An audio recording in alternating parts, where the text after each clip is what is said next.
everyone and welcome back to my channel. So a couple of weeks ago, I think it was now, I asked over on my Instagram whether or not anyone would like to sort of ask me some questions to do a Q&A, because I was a little bit stuck on what sort of video to do. So I've got lots of questions here, so I'm going to cut right to the chase and get answering them. What I will say is that I was asked quite a lot, so if any are similar and they'll be repeated, I'll like group those together. And then if there are any that crop up quite a lot on certain topics, like for example I did get quite a few in relation to Slimming World or blogging and that sort of thing, then I will try and do a separate video on that if that's okay. So yeah, I'm gonna get started. Okay, so Happy Thoughts 84LB asked me how did I pick Bill and Daisy's names, what's your favourite song and movie and why, and what is your favourite memory. So in terms of how I picked Bill and Daisy's names, I've actually got a video on that, so I will leave that down in the description box below. But my favourite song, this is really hard because I am one of those people that really struggles to like pick just one. I really love One Day More from Les Mis, which is a musical, because it just gives me all the feels. And then one that I really love that's more recent, I would say, is the 1975 Settle Down, because every time I hear the opening music to that song I just feel really happy. And then my favourite movie, because I'm a big cliche, would have to be like The Notebook or Dirty Dancing. Don't hate me, but I'm just one of those people. Anything to do with love and I'm all about it. And then my favourite memory, I would probably say that I've got three. The two obvious ones are the days that my children were born, because you know they are so special. And then the other memory that I really love is the moment that I realised that I was in love with Mark and it just clicked. And I remember watching him across the office and thinking, shit, I really love him, like I want to be with this man forever, and hopefully that is always the case. Leah Ward 22 asked what three adjectives I would use to describe myself. So the first one would probably be romantic, the second would be sensitive, like, you know, sensitive, emotional. I'm a lot like that, I'm that kind of person. And the third one would be, I would say, kind-hearted, because I am, and it's something that I actively try and be every single day. Leah Ward 22 asked again, where would your dream holiday with Mark and the kids be? Well, actually I'm going on it and that is Walt Disney World, and we go in just over 2 weeks, but by the time I post this it'll probably be about 2 weeks-ish, and I cannot actually wait. So that was really interrupted, wasn't it, by this little girlie.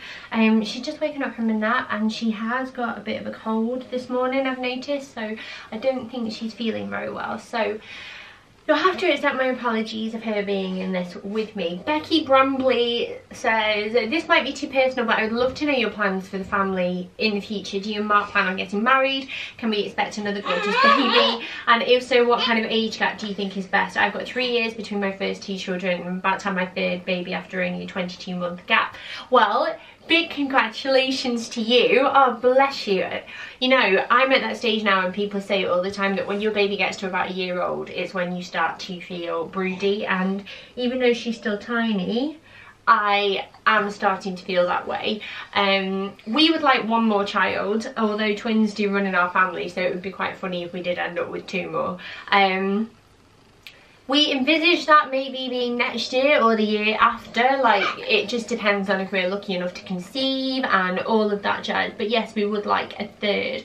In terms of marriage, we have the same surname, and Mark isn't, like, he fully supports marriage, but it isn't for him, if that makes sense. And after the, like, tough times I've had in terms of relationships and things like that, with splitting up with Bill's dad and stuff, I am in that point myself where I have this amazing man that loves me and would do anything for me. So while I am a traditionalist, I love marriage, I would rather have Mark than not have him. So who knows what will happen in the future. I don't see marriage on the cards like right now, but maybe we will do something different that like fits with the both of us. I don't know, but I just feel really happy with my man, and that's all that matters to me. Is it Callie or Kaylee Laprade or Laprade? I'm so sorry. I recognise you as well because you're always commenting and liking things and you're so lovely. What is your best advice for a mummy to be? I feel so unqualified and I'm so anxious about becoming a mum in April. Talk about lack of confidence. I'm afraid I'm going to mess it up or not be the best mum I could be, especially since I only have 10 weeks of maternity leave to spend with my little man. Firstly, I had 8 weeks with Bill and it broke my heart, but do you know something? You're amazing because you are going to be an amazing role model just as you are, and you are perfect just as you are because no one else can be his mum, and he is going to think the world of you.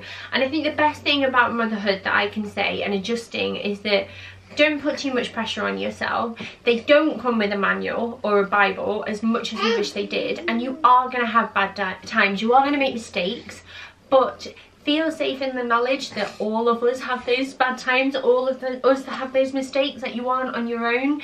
And trust me, when you first meet your baby, it might happen instantly, it might happen over a couple of days or even weeks, but you will love them like no other, and that is honestly enough. You love your child, you try your best, and that is always enough.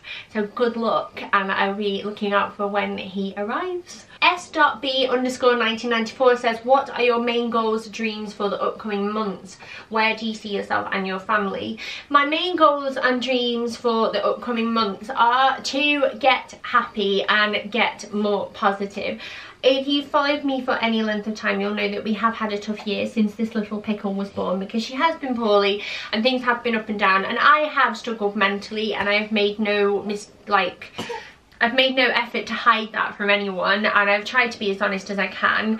So for me, I would like the spring and summer months really to be full of fun and adventure and love and happiness.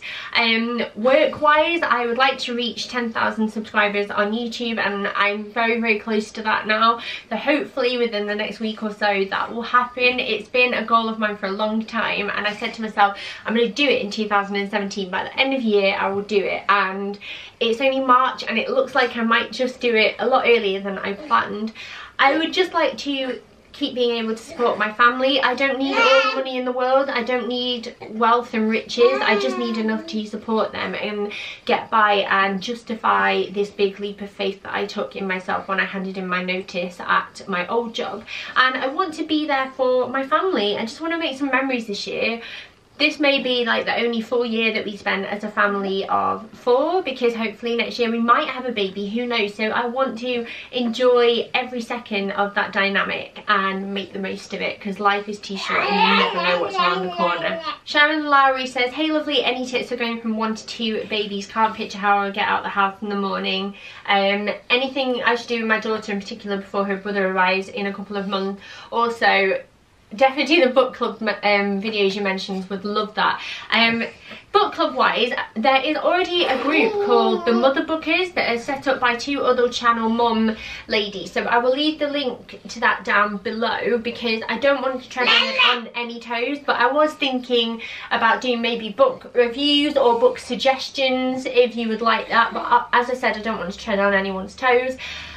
I would say going from 1 to 2, yes, it's an adjustment, of course it is, because before you had like, you could hold one of them and you'd have a hands free, but then with 2 you've got both hands full. The best thing I would say in preparing your, is it little girl before her brother arrives, I think that's what you said, I would just be really open, talk about baby all the time. There are some great books that you can get. I think we've got one called Billy and the Baby, which is quite ironic because Bill's name is Bill, and we just found that making him really involved just made the whole thing much more exciting. We always, we also got a present for Daisy from Bill and a present for Bill from Daisy, and it sort of like made Bill feel really special, and it also made him think, oh, this little sister of mine's all right. adjusting from 1 to 2, you just do it. You might have to get up a little bit earlier, things will be hectic, and maybe some things will have to drop, i.e. like your makeup one day or brushing your hair, but you will survive. And oh, hello big girl, it does get easier, I promise you it does. So Raising the Gallicers says, I think I've said that, or Gallagher's, I'm sorry if I've said that wrong, I'm useless, I know I am. She's got a few questions, some of which are about like editing photos and filters, and I'm going to do a separate video on that. I'm blogging, but one of the questions here was, do you find it different now you also have a daughter as opposed to when you were solely a boy mama? I mean, I think parenting boys and girls are very, very similar. Of course they are, especially at this age where they don't even know like what a willy is, like they don't know. I think that Daisy is certainly my more feisty and independent child. Whether or not that's down to being a girl, I do not know. Everyone says that boys are much more cuddly and like mama's boys and girls are much more independent, and it does ring true in our house, but let's not stereotype. I would say that there are nice things about it. Like, I love buying girly clothes, I won't lie. It's nice to buy girly things for a change. I like the fact that I feel like I've got my girl with me, do you know what I mean? It's like there's 2 boys and 2 girls, and at the moment it's even, and I quite like that. I am looking forward to seeing if she is into girly things. Like, I'm looking forward to doing her hair, and I'm looking forward to seeing what hobbies she enjoys and whether or not they're very similar to mine. But I would say for the most part they are the same but just different, but whether or not that's down to gender or just personality, I honestly couldn't tell you. Ask me again if we are lucky enough to have a third. Amy Dyson 1991 says, the best tip you give to any other parent, and what's your favourite thing to do with your kids? Love your videos. Oh, thank you, Amy. Well, my best tip to give to any other parent is that you know best. Don't let other people's judgment get in the way of you being a happy parent. You are enough just the way you are. And the favourite thing to do with my kiddos, with Bill, it's definitely talking to him. I love hearing more about his thoughts on the world and what he thinks about everything. His mind is incredible and I love it. And with Daisy, at the moment, it is just being silly with her. Like, when she gives me kisses and stuff and we're daft and we're messing around, I feel like I'm getting to know my little girl, and I'm so eager to have those conversations with her too. But at the same time, I want you to stay a baby forever, okay? You say no? You have to stay my baby forever. Blonde Tina asks, what would your perfect day involve doing? Well, it would involve this magical thing called a lie-in, with both me and Mark being able to get a lie-in and both the kids having a lie-in. So we all wake up at like 10 o'clock and feeling amazing. And then it just so happens that that day my face would look perfect just as it is. I wouldn't need to do any makeup, and the hair would just be naturally wavy and pretty. And then I think we would just jet off on an adventure somewhere. So in my perfect day it would be warm, so maybe we go out for a pub lunch or go to like Blackpool Pleasure Beach, or just go somewhere and have fun. I actually love it when my family do big massive barbecues, so that actually would be my idea of a perfect day. We'd eat loads of food, get drunk, the kids would play in the garden, we'd all feel the sun on our skin, and then we'd go home. These two would go to bed without a single fuss, and then me and Mark would curl up together, have like a couple of homemade cocktails maybe and some nibbles, and we'd watch a movie, and then, you know, we'd go to bed and maybe some magic would happen. That would be my perfect day. Lucy Eves asks, how did you go about planning the lovely interiors in your home? Where do you get your inspiration from? I do like things like Pinterest, of course I do, but a lot of the times, like, I do like to read Interiors magazine, and sometimes I take inspiration from elsewhere, like fashion for example. So like the green prints and blush pink and grey and that sort of thing has been on the up and coming radar for a while in terms of fashion and home.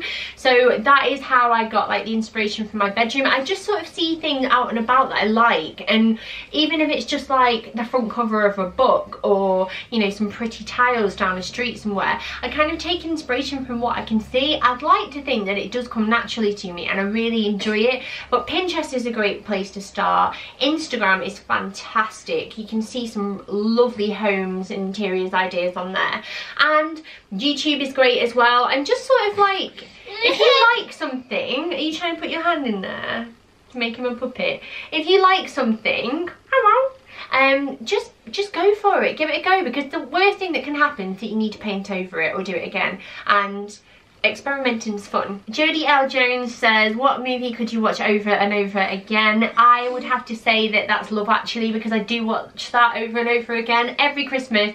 Mark and I watch that together and it's just special and I love it. So Matilda Makes a Mess says, if you could play any part in a film, which part and what film?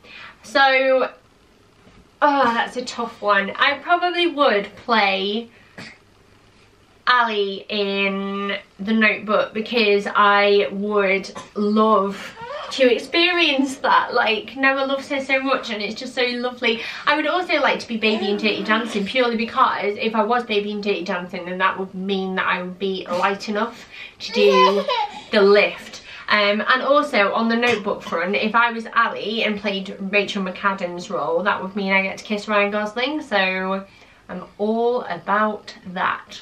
No. So I think I'm going to wrap that up here. I've still got loads more questions, so I might have to do a Q&A part 2 and maybe even 3, and I hope that's okay. So make sure you keep a lookout for those, and I will try and make sure I do those specialist videos with regards to blogging, weight loss, parenting, that sort of thing, as soon as I can. If you enjoyed this video, please give it a thumbs up, and please, like, you're more than welcome to leave more questions down below if you have any. And if you're new to my channel, then I would absolutely love it if you subscribed. I do regular videos all about, like, parenting, beauty, fashion, me, like losing weight, family vlogs, all of that, and it would be lovely to have you join our little gang. And yeah, thank you so much for watching, and I will see you soon. Bye everyone, thanks for watching.